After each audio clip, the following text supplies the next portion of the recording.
Welcome back, and today we're going to be looking back at this lap steel.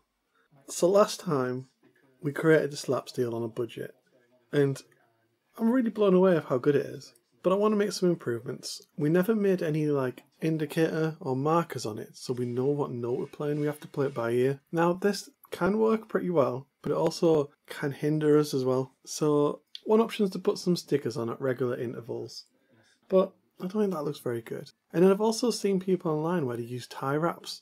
So they put a couple of tie wraps or even tie wraps for every note.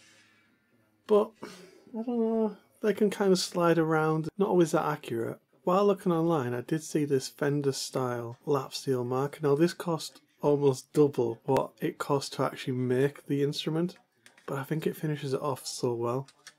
So I'm going to stick this onto the instrument, and then I want to have a go at playing it.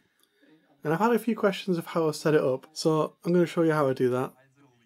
So in the last video, I plugged it straight into the Focusrite sound card, so we're not going into an amp or anything else.